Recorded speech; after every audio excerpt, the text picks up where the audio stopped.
é essa comida. Não é papinha, não é uma polentinha molinha com leite, não. É para crente, é para aquele que diz que é evangélico, é para aquele que diz que já está caminhando com o Senhor há algum tempo, como eu digo, né, mais de 20 anos. E é para gente. Essa palavra é para mim, essa palavra é para ti. E eu quero começar dizendo que nós estamos vivendo realmente nesses dias, né? Sexta, sábado, domingo, segunda, terça. Dias bem difíceis. Dias turbulentos, dias de carnaval. E o carnaval em si é só uma representação que a gente consegue olhar do que está acontecendo no mundo espiritual. Esse carnaval, Satanás já está fazendo esse carnaval há muito tempo. Ele já está brincando com muita gente, com muito crente, com muita gente evangélica há muito tempo. Mas esse movimento satânico e globalista já vem acontecendo. E a palavra de Deus de hoje, é para nós acordarmos um pouquinho.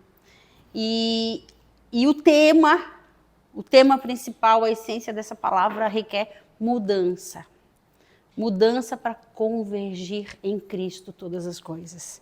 Sem essa mudança verdadeira, não há essa convergência. Não tem como nós falarmos e fazermos e vivermos tudo é para ti, Senhor, se essa mudança não ocorrer de dentro para fora. Quando a gente vem para Cristo, quando a gente acolhe um apelo, atende um apelo, ou mesmo no secreto do quarto, a gente começa entregando para o Senhor e a gente começa a mudar algumas coisas de fora para dentro. Começa a incomodar com a minissaia, começa a incomodar com o decote, começa a incomodar com o palavrão, começa a incomodar com as mesas, com as rodas, com as conversas, com as piadas. Mas o que o Senhor quer, e já foi falado nessa noite, o que o Senhor quer é uma mudança de dentro para fora. E é sobre isso que nós vamos ver nessa noite. E eu quero começar dizendo que nesse aparelhinho aqui, ele tem influenciado muito a gente. Muito. Conversava com a Cibele e com a Silma. E ele influencia a gente de forma positiva, mas também de forma negativa. Para a honra e glória do Senhor, quarta-feira passada eu me inscrevi na academia, me matriculei e eu estou fazendo academia. E por que eu digo isso? Eu vi alguns vídeos, alguns stories da Cibele, postando que ela estava correndo na esteira. Então, de certa forma, eu sei que o objetivo dela era estimular outras mulheres que nem eu, como eu, acomodadas, né, que podem correr na praia de graça, que podem fazer uma caminhada de graça, mas que não fazem. Então, eu sei que ao ver ali, eu falei, caramba, por que eu não faço? Nem caminhar de graça na praia eu não vou, né? Aí depois eu vejo o Rafa também andando de bicicleta. Eu falei, nossa, tem uma bicicleta parada lá na garagem. Né? Aí uma outra amiga lá com suco verde, detox. Eu falei, uau. Fala, Deus. Fala, Deus, né?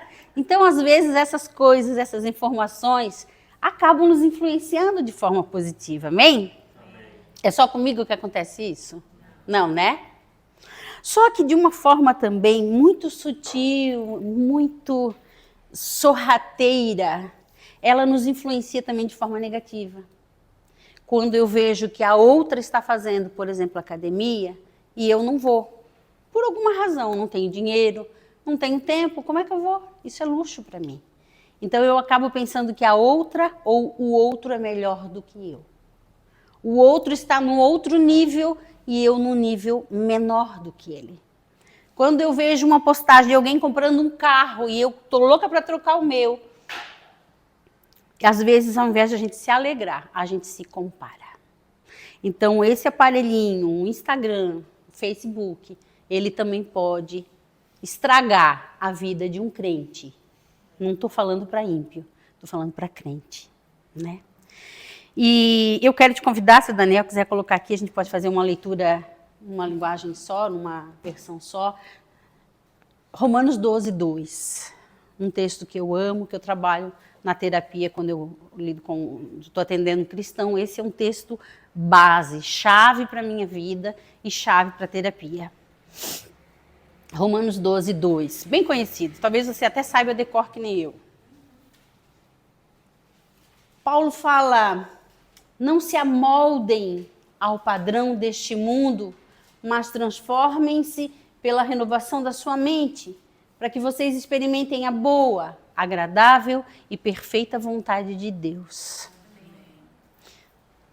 Quando eu meditava nessa palavra, eu lembrava do celular que tem a capinha. Talvez o seu também tenha capinha. E quando o texto de Paulo fala não se amoldem ao padrão deste mundo, nós entendemos, obviamente, que não está falando no planeta azul, não está falando no planeta Terra, está falando no sistema de governo do mundo, que segundo as Escrituras diz que jaz no maligno. Ou seja, quem governa, quem faz esse sistema de governo no mundo é Satanás. E quando Paulo fala não se amoldem ao padrão desse mundo, é como se o mundo estivesse dando uma forma. A moda agora é off. Você usa colorido. Você está fora de moda. Você vale menos do que aquela que usa off. Seu tênis não é Nike.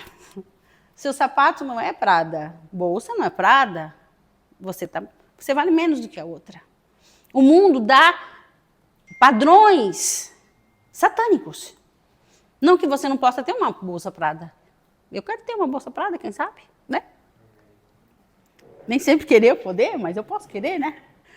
Só que o mundo tem uma forma. E o que Paulo fala é não se amoldem, não se encaixem, não vivam no molde deste mundo.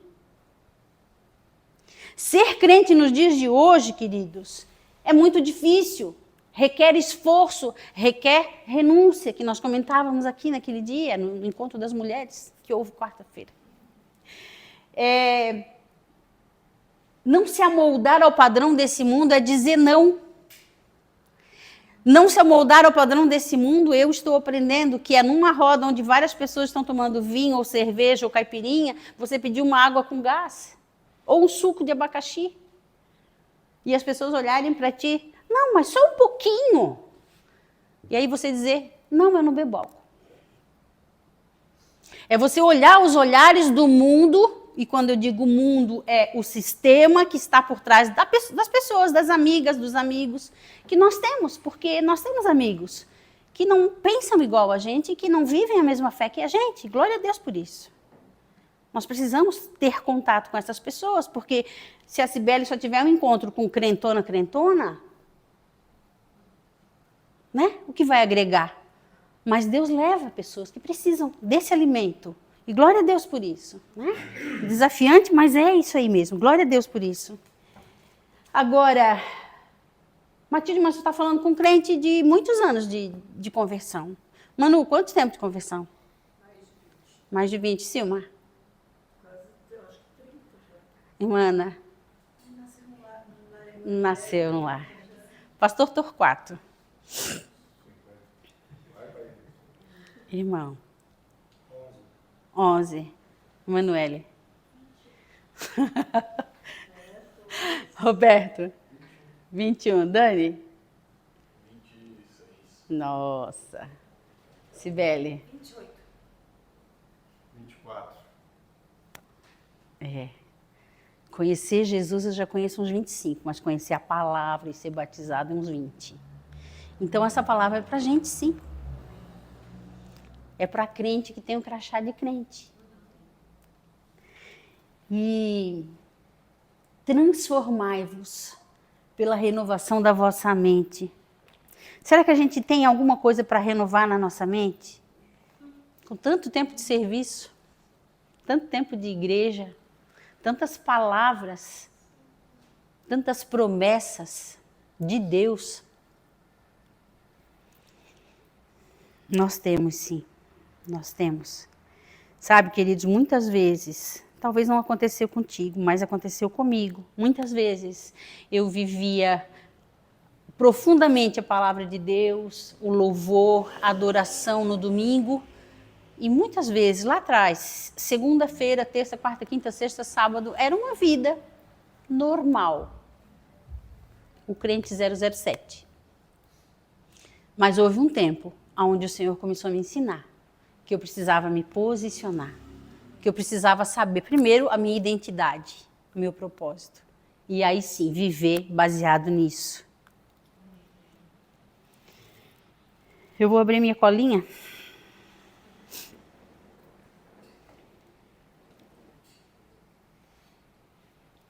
Essa pressão psicológica e sutil que o mundo tem apresentado para nós é uma pressão para uma mudança. O que eu falei aqui é uma pressão para uma mudança. Olhando a Cibele, o Rafa, olhando tanta gente lá com uma vida saudável, me inspira, me pressiona, de certa forma, a mudar meu jeito de agir, meu jeito de viver. Só que também, como eu falei, às vezes essa mudança ela é muito externa, ela é muito supérflua. Não é tão profunda, não é tão espiritual. E o mundo nos pressiona hoje em dia para sermos muito rápidos, muito eficientes, muito... meu filho na área de TI, ele sente essa pressão que ele tem que ser muito bom, porque senão fica para trás. Rafa, na tua área, não sei se tu sente, mas o mundo pressiona para que tu sejas muito bom na tua área, porque senão tu vai ficar para trás. Em diversas áreas do nosso trabalho no dia a dia. Até como mãe, sabe? Às vezes o mundo nos pressiona e nos acusa e nos mostra que nós não estamos sendo boas mães como poderíamos ou deveríamos. Pais, a mesma coisa. O mundo às vezes nos mostra e nos pressiona a fazermos coisas, a agirmos de determinada posição, nos movimentarmos, que não é a posição que Deus quer. Um parêntesezinho, antes de vir para cá, eu vi um vídeo do que tem um programa na televisão e se intitula Cristão Gentili. E quando eu vi aquela cena, foi a última cena que eu vi no celular, eu pensei, poxa, uma vez eu vi num programa dele, ele se apresentando como cristão, ele dizendo que tinha se convertido. Acho até que eu vi o batismo dele. E a atitude que ele tomou hoje, eu vendo nas redes sociais, chutando cone, que tinham trancado a rua onde dá acesso à casa dele, e até mostrou o dedo. Eu falei, nossa, que crente, né? Que evangélico é esse, né? Mas e se não tivesse aparecido na rede social? Ele seria um cristão. E nós até acharíamos bacana. E aquilo que a gente faz e que não é colocado na rede social? E o sinal vermelho que a gente atravessa, ultrapassa, sem ninguém ver, porque é bem tarde da noite e não tem ninguém vendo. E os xingões do trânsito. E a falta de perdão. Gente, o Senhor, ele tem pressa para enviar o seu filho para cá. O pastor Torquato até comentou, a gente não sabe a hora, mas ele vem. Ele vem. Nem ele não sabia. Quando os discípulos perguntaram, quando será isso, Senhor? Será estabelecido o teu reino? Ele disse, olha, nem eu, nem os anjos, só o Pai. Só que nós já ansiamos por isso, nós já estamos aguardando, Os tempos já falam, a estação já manifesta esse tempo vindouro. E Paulo nos dá essa pista para uma mudança genuína, essa mudança de dentro para fora. Nós precisamos mudar de dentro para fora através da renovação, da mudança do nosso jeito de pensar. O Senhor me dizia, e hoje eu estava vendo o filme A Forja, e é muito lindo, é o que teve no cinema, eu vi no cinema e estava vendo no YouTube de novo hoje. E o que discipula o menino, eu vi a forma que ele discipulava o menino, e o menino chegou um momento onde ele entregou a vida dele para Jesus, e ele perguntou, Jesus, o que tu queres que eu renuncie? E ele era muito vidrado no videogame. E aí, quando ele estava aguardando a resposta, ele olhou para o videogame, não, isso não. E aí ele repensou e ele foi colocando. E o Senhor foi falando, no espírito dele, ele foi encaixotando aquilo que estava roubando o tempo dele com o Senhor. Aquilo que o Senhor não queria para a vida dele. E ele entregou o videogame na caixa, dizendo para doação. Então eu quero perguntar, queridos, o que nós temos para entregar para o Senhor e botar nessa caixa? Não para doação, mas para descarte. O que nós estamos retendo? Crente que não perdoa não é crente. Crente que não tira de dentro alguém que fez mal, como que vai dar lugar para alguém que fez bem? Está sujo o lugar. Não está vivendo um princípio. Deus não vive por regra, não nos mandou viver regras, nós vivemos princípios e Deus age por princípios. Perdoe para ser perdoado. Com a mesma medida que perdoados, sereis perdoados. Não julguem para não serem julgados. E onde está isso tudo na nossa vida de crente velho? De crente maduro? Eu não estou falando com nenhum neófito. Não estou falando com ninguém que veio novo hoje pela primeira vez. Graças a Deus, porque essa palavra é para nós. Não dá para admitir. A gente quer que Jesus volte. Nós acreditamos que seremos arrebatados, mas não conseguimos perdoar. Não conseguimos liberar alguém para o Senhor fazer justiça. Ele diz, minha é a vingança. Ele diz, é minha vingança. E ele é intitulado, um dos nomes de Deus é o justo juiz. Né? As ações judiciais, é o justo juiz que está lá com ele na mão. A caneta ele pode mudar, soprar, como mudou o coração do faraó para liberar os israelitas. Como mudou o coração lá para Neemias reconstruir os muros. Deus, ele continua sendo Deus, ele continua sendo soberano, ele continua tendo domínio sobre o céu e a terra. Ele é o mesmo ontem, hoje, eternamente. Mas parece que nós, às vezes, queremos dar umas dicas para Deus e, às vezes, a gente não se posiciona na obediência. É só isso que ele quer, obediência. E aí entra um pouquinho do meu testemunho. No dia 11 de março de 2011, na Igreja Luz da Vida, no qual eu era membro, o Senhor me falou num culto de sexta-feira à noite, por 3 bocas diferentes. 3 pessoas que não me conheciam. Que era para eu parar de tomar vinho. Falou para mim, não falou para a igreja, falou para mim. O meu espírito entendeu isso, para mim. Não era uma pregação, parem de tomar vinho. Não era, não é assim. Eu entendi no meu espírito. Um irmãozinho falou, eu entendi. Um outro irmãozinho falou, eu entendi. E a pastora pregando, eu entendi de Deus que era para eu parar de tomar vinho. E eu aprendi a apreciar bom vinho. Eu sou tão chata, eu era tão chata. Continuo sendo chata, mas não tomo. Eu era tão chata pro vinho que eu não tomo vinho nacional. Eu tomo vinho chileno, italiano, português, argentino. Mas chileno e argentino são os mais baratos. Não tomo vinho caro. Só tomo quando tem promoção também, né? Eu estou com a Angélica Zapata, e quem entende de vinho sabe que a Angélica Zapata no Brasil custa, se não mais, perto dos 300 ou mais. Eu tenho uma garrafa lá em casa, que eu comprei da Argentina. Ainda brinquei, né? Que qualquer dia vai ter um dia muito especial para celebrar isso, né? Para poder abrir aquela garrafa. Mas o Senhor me falou isso em 2011, 4 de março. Nós estamos em 2 de março hoje. Há 14 anos atrás, né? 14 anos atrás, 2011. Há 14 anos atrás, o Senhor me pediu para parar de tomar vinho. Ele só pediu isso. Como pediu para Adão e Eva. Ei, ó, todas as árvores que estão aqui vocês podem comer, mas aquela lá, o fruto do conhecimento do bem e do mal, essa vocês não mexam. Essas vocês não comam, porque o dia que vocês comerem, vocês morrerão. Deus fez isso com Adão e Eva. Deu uma ordem, não façam isso. Deus falou para mim, não toma vinho, filha, eu não quero que tu toma vinho, eu tenho algo para te dar. Não toma vinho. E em dezembro, aí sim, 13 anos e 9 meses, eu entendi no meu espírito o porquê. Porque às vezes a gente só obedece quando entende o porquê. E nem sempre a gente vai entender o porquê que Deus pede algumas coisas para a gente. E eu estou aprendendo, até que Jesus volte eu vou aprender ainda, a obedecer sem perguntar o porquê. Talvez perguntar o para quê. Qual o propósito? Onde tu queres me levar, Senhor? Então, 31 de dezembro do ano passado, eu parei de tomar vinho, cervejinha, caipirinha, pinguinha, licor.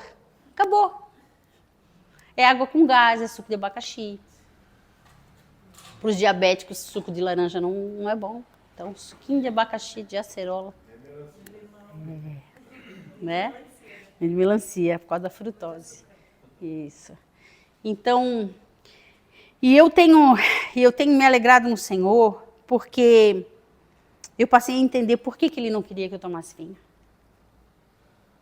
E quando a gente obedece de verdade, como eu consegui obedecer com a ajuda dele, porque eu comecei a guardar meus videogames numa caixa e botar no descarte, eu comecei a ver aquilo que ele não queria mais para a minha vida, eu comecei a andar na direção certa. Uma vez um missionário me falou que não importa, é mais importante a direção do que o caminho. Porque a BR-101 é aquela ali, mas se você quer ir para Curitiba e você for para cá, você está na estrada certa, na direção errada. Se você quer ir para Floripa, para Curitiba, você tem que ir para lá. Então, eu comecei a perceber que eu estava no caminho certo, mas na direção errada. E aí eu quero que você pense só um pouquinho. Você está no caminho certo. Jesus falou, eu sou o caminho. Eu sou a verdade, eu sou a vida. Nós estamos no caminho certo. Mas para um pouquinho e pensa, a direção está certa? As tomadas de decisões estão certas? A motivação está certa? Ou ainda estamos vivendo com Deus como se fôssemos crianças, birrentas, culpando Deus quando algo dá errado? Culpando Deus porque aquilo ainda não chegou, aquela promessa ainda não aconteceu. Mas foi falado aqui em escama, porque essas escamas na nossa vida também não caíram, para a gente enxergar isso.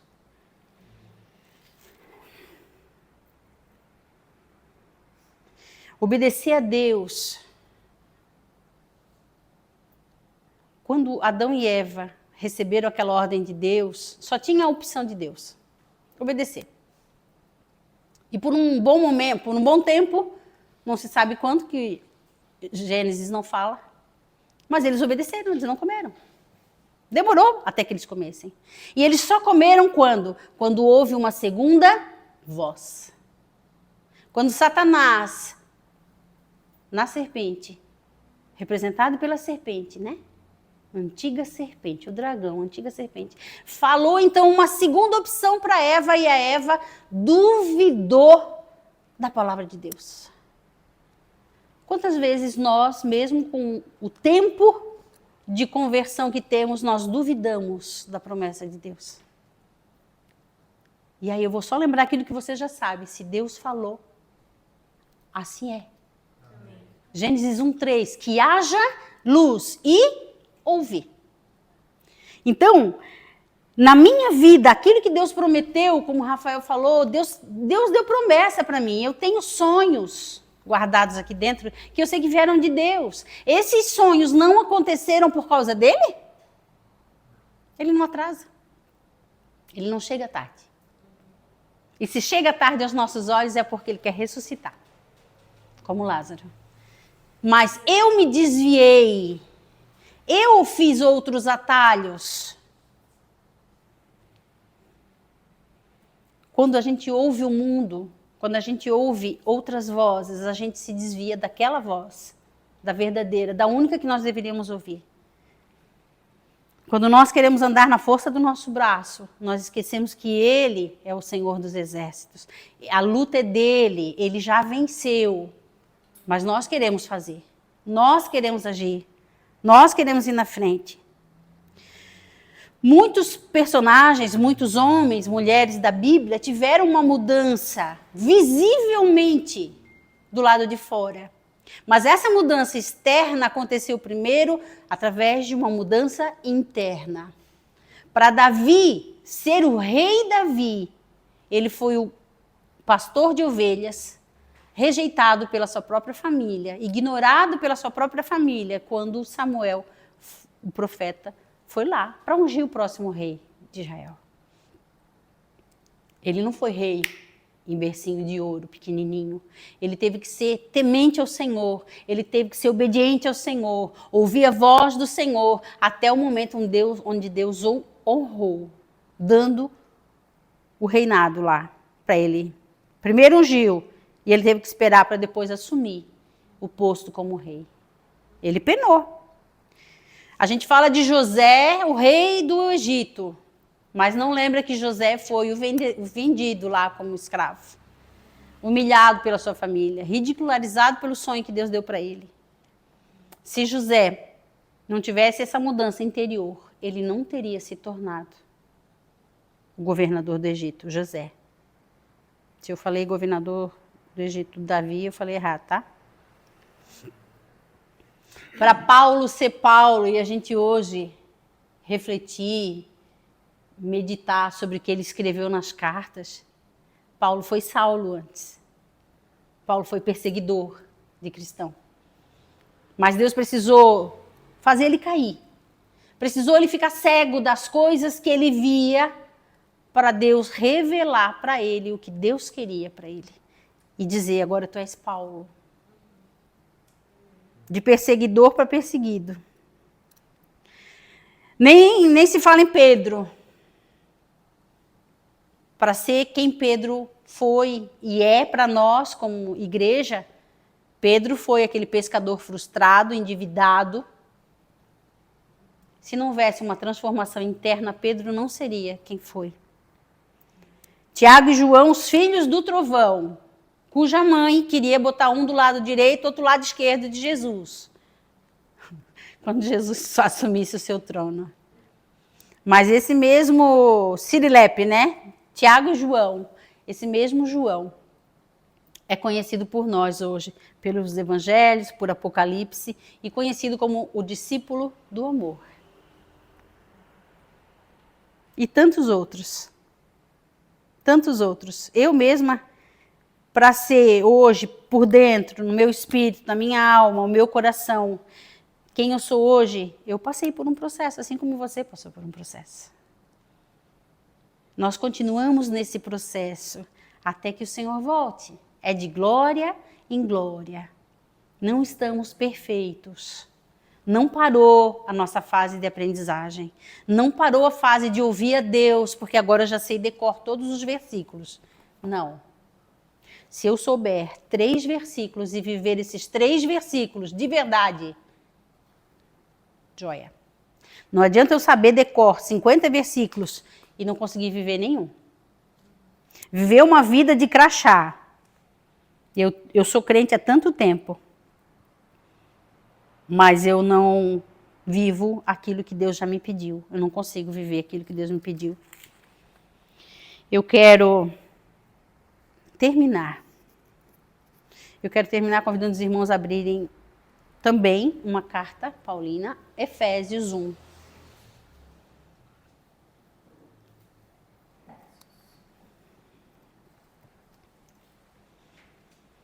E esse texto também sei decor o versículo 3, mas a gente vai ler Efésios 1, do 3 ao 10. Todo dia a gente precisa se lembrar. A gente precisa lembrar quem nós somos em Deus e por que nós estamos aqui. Quem nós somos em Deus, de uma forma romântica, a gente fala, eu sou filha amada do Senhor, sou menina dos olhos, sou geração eleita, sacerdócio real, eu sou filha, filho. Mas, às vezes, a gente se desvia dessa identidade verdadeira que está em Deus, não no que a gente vê nessa comparação medíocre, onde se eu não tiver um tênis da Nike, eu tenho menos valor do que aquela pessoa que tem um tênis da Nike. Se eu tiver um carro mais inferior, com um manual, e olho para o irmão que tem um carro que é elétrico, parece que o irmão é melhor do que eu. Se nós não pararmos com essa mentalidade, não nos transformarmos na mentalidade que Deus quer que a gente tenha, com essa identidade do céu, a gente não vai ser um filho e uma filha como Ele quer que a gente seja. A gente vai fazer igual Eva, que a gente joga pedra nela, mas a gente vai fazer a mesma coisa. Vai ouvir a segunda voz. Então, Efésios 1, do 3 ao 10, diz assim: Bendito o Deus e Pai do nosso Senhor Jesus Cristo, que nos abençoou com todas as bênçãos espirituais das regiões celestiais em Cristo. E porque Deus nos escolheu nele. Em alguma versão diz, elegeu nele, antes da criação do mundo, para sermos santos e sem culpa diante dele, em amor, nos predestinou para sermos adotados como filhos, por meio de Jesus Cristo, conforme o bom propósito da sua vontade, para o louvor da sua gloriosa graça, a qual nos deu graciosamente por meio do amado. Nele temos a redenção por meio do seu sangue. Temos o perdão das transgressões, de acordo com as riquezas da sua graça, a qual ele derramou sobre nós com toda a sabedoria e todo o entendimento. Ele nos fez conhecer o mistério da sua vontade, de acordo com um bom propósito que estabeleceu em Cristo. Isso é, qual o propósito? De fazer convergir em Cristo todas as coisas no céu e na terra, na administração da plenitude dos tempos. Esse texto, querido, apresenta a nossa origem, a nossa identidade e nos mostra o nosso propósito. Termino lembrando aqui que Deus nos elegeu em Cristo antes da fundação do mundo. Nós não estamos aqui porque o pai e a mãe tiveram lá a relação e aí nós fomos concebidos e estamos aqui. Mesmo que o nosso pai nos tenha abandonado, mesmo que a nossa mãe tenha nos renegado, mesmo que a nossa família foi destruturada, nós estamos aqui porque fomos eleitos nele, antes da fundação desse mundo. Essa é a nossa identidade, nós viemos do céu e é para lá que nós devemos voltar. Amém? Ele nos predestinou para alguma coisa, para sermos filhos por adoção, através de Jesus Cristo. E todos nós já somos filhos e filhas. Amém? Nós já somos filhos e filhas. Já reconhecemos a nossa identidade em Deus. E somos predestinados para filhos, para quê? Para louvor, né? E glória da sua graça. Mas ele diz lá no 10, de tornar a convergir. Aqui fala diferente, né? Isso é, de fazer convergir em Cristo todas as coisas, nos céus e na terra. O apóstolo Cristiano fala muito de convergir, né? De convergência, não de conversão, de convergência. Convergir tudo para o mesmo lugar, focar tudo para o mesmo lugar. E nós como evangélicos, nós como cristãos, essa é a pergunta que fica. Estamos levando para Cristo, para a glória dele, para o louvor dele, todas as nossas ações? Tudo que nós fazemos é para a glória do Senhor? Ou é como o Gentile lá, para envergonhar essa categoria chamada cristãos? O que nós estamos fazendo tem convergido para Cristo? Hoje eu posso dizer que a minha vida, quando eu coloco lá, corajosamente, nos meus stories, que carnaval não é para crente, nem todos fazem isso. Não estou dizendo que não é comparação. Mas, se nós não nos posicionarmos para esse mundo vai sempre falar mais alto e nós vamos ouvir. Então, nós temos que não bater de frente, mas nós temos que nos posicionar. E nós falamos aqui no começo que nós precisamos ser o alicerce, né, Manu? Nós precisamos ser o alicerce da Viva Reino. E um alicerce com cupim na fundação, onde tem a parte de madeira estrutural, ela vai ruir com o tempo, né, Rafael? Então tem que ser madeira de acácia, madeira de lei, que eles falam. Tem que ser uma coisa forte. E nós temos que estar fortalecidos no Senhor. Não dá mais tempo de brincar de ser crente. Não dá, o Senhor tem falado isso para mim, Matilde. Você atrasou aquilo que eu tinha para fazer através de ti. Com um simples pedido, não toma vinho.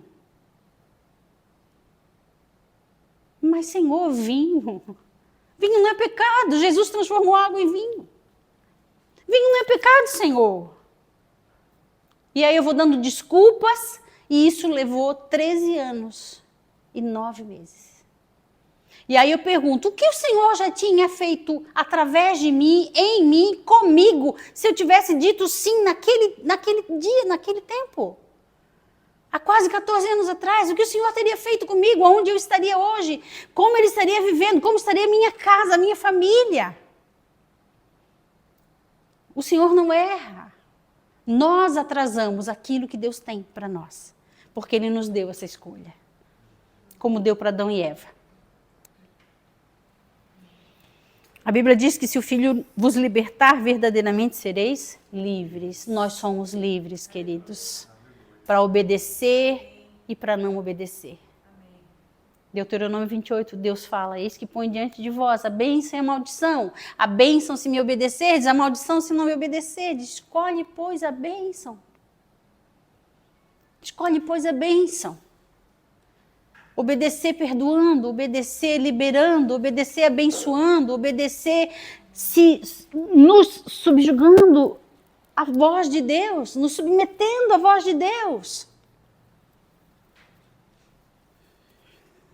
Mateus 5, nas bem-aventuranças, Jesus fala para os seus amigos, para os seus discípulos, para a multidão, exatamente o que nós temos que fazer. E é a contramão do mundo. Bem-aventurados os pacificadores, porque serão chamados filhos de Deus. Mas como que eu vou ficar quieta se ele falou um monte de coisa para mim? Como é que eu vou promover a paz? Se ele quer guerra, vamos para a guerra. Eu dou um boi para não entrar, uma boiada para não sair. Bem-aventurados os humildes. Quem que quer se sentir humilde, humilhado? Ninguém. Né? Quem que está esperando nós? É para nós. Nós estamos esperando a justiça de Deus acontecer na nossa vida? Ou a gente se revolta? A gente está julgando ainda como meninos, julgando o que o outro está fazendo, o que a outra igreja está fazendo? Vamos olhar para a nossa? Vamos viver a nossa? Vamos viver o reino aqui, em casa, onde nós formos? Porque senão não tem sentido. E eu falo isso para mim, para vocês, porque é o que o Senhor está falando. Acorda, acorda, igreja. Posicionamento. Saiba quem você é em Cristo. Saiba quem Ele é para você. Amém? Vamos orar? Senhor, nós te damos graças, Senhor, porque aqui neste lugar tu tens liberdade para exortar também. Tens liberdade para mostrar o teu amor. Como um pai, uma mãe diz para o filhinho não botar o dedo na tomada. Nessa noite, tu nos dizes, filhinhos e filhinhas, simplesmente me obedeçam. É para o teu bem, não é para o teu mal, porque sou eu que sei os pensamentos que tenho a respeito de vós. Pensamentos de paz e não de mal. Pensamento de fazê-los prosperar. Ah, Senhor, como é bom sentir a tua presença, Senhor, no meio da igreja, como igreja, Senhor. Como é bom sentir que tu estás neste lugar e nesse projeto. Como é bom, Senhor, entender que nós queremos, no fundo do nosso coração, aprender a convergir todas as coisas, Senhor, para o teu Filho Jesus. Como é bom entender, Senhor, que é um tempo novo para as nossas vidas, apesar de tanto tempo de casa, de tanto tempo, Senhor, envolvidos na Tua Palavra, ouvindo o Teu Evangelho, tanto tempo de igreja, tanto tempo ouvindo o Teu Evangelho, Senhor.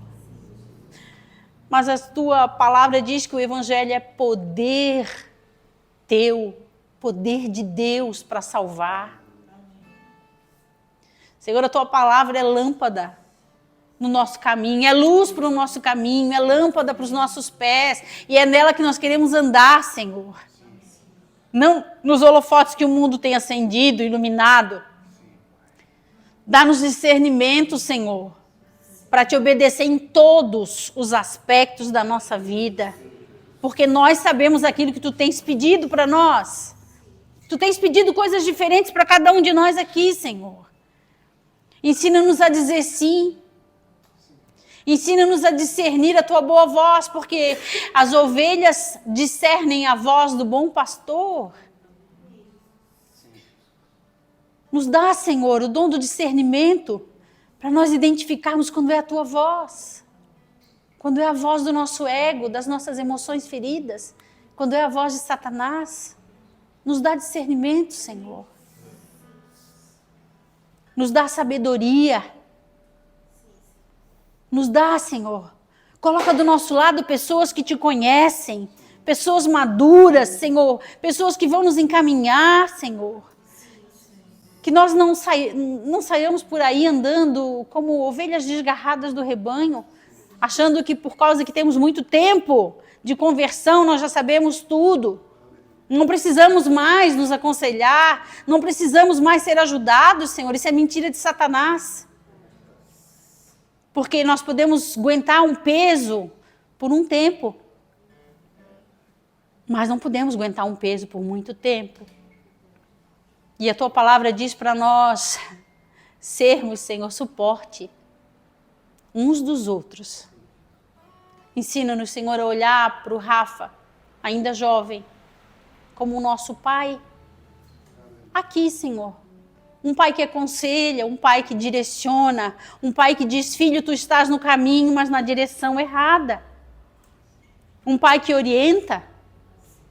Faça-nos enxergar, Senhor, mesmo eles sendo tão jovens, como alguém que tu colocastes na nossa vida, nesse caminho no qual todos nós estamos, nesse momento para nos orientar, Senhor, quando nós estivermos perdidos, desorientados, questionando até mesmo a Ti, Senhor. Derrama sobre eles, Senhor, um óleo novo, fresco. Ah, Senhor, aquele óleo que foi derramado na barba de Arão, Senhor, aquele óleo, Senhor. Mas também aquele óleo de Gileade que cura. Derrama, Senhor, sobre a vida deles, Senhor, uma unção.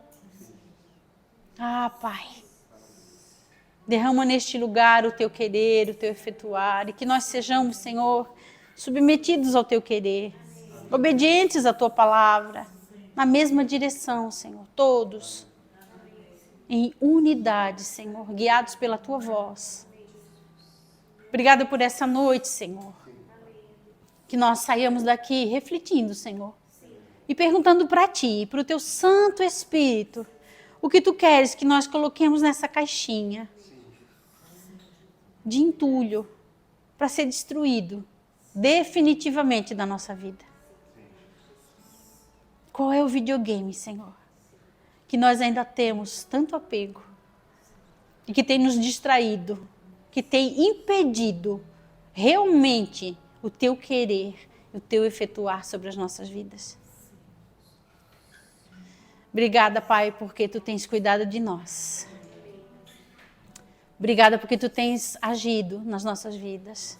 Tu tens movido muitas coisas nas nossas vidas, mesmo aquelas que a gente não vê. Mas Tu és um Deus que cuida, um Deus que sara, um Deus que salva, um Deus que levanta. Ah, Senhor, obrigada. E nessa noite, Pai, nós queremos, Senhor, mais uma vez, Te receber na pessoa do Teu Filho Jesus. Dizer que essa casa aqui, Senhor, mesmo que esteja ainda suja, com alguma sujeira, alguma poeira, Senhor, nós queremos que o Teu Santo Espírito nos ajude a enxergá-las. A limpar, Senhor, deixar essa casa limpa. Eu sei que Tu tens pressa. Tu tens mais pressa do que nós. Nos ajuda, Senhor, a confiar, a entrar no Teu trono de graça, confiantemente, como diz a Tua palavra, a fim de alcançar favor em tempo oportuno. Faz-nos, Senhor, confiar mais em Ti, Senhor. E acreditar que tudo coopera para o nosso bem, porque nós Te amamos. Nos ensina a confiar em Ti, sabendo que os Teus pensamentos são maiores do que os nossos. E Tu és poderoso para fazer muito mais do que aquilo que nós pedimos, pensamos ou imaginamos, Senhor. Faz-nos entender, acreditar e viver, Senhor, aquilo que Tu falas para nós através da Bíblia. Através das pregações, Senhor. Que não haja uma segunda opção, uma segunda opinião, uma segunda voz. Nos ensina, Espírito Santo, a Te obedecer cegamente. Sem tutubiar, sem duvidar, sem questionar. Nos ensina, Senhor. Nos ensina, fortifica essa casa, Senhor. Fortifica essa casa para a tua honra, para a tua glória, para que nós possamos convergir no teu Filho todas as coisas. Nós te pedimos, já te agradecendo, em nome de Jesus. Aleluia.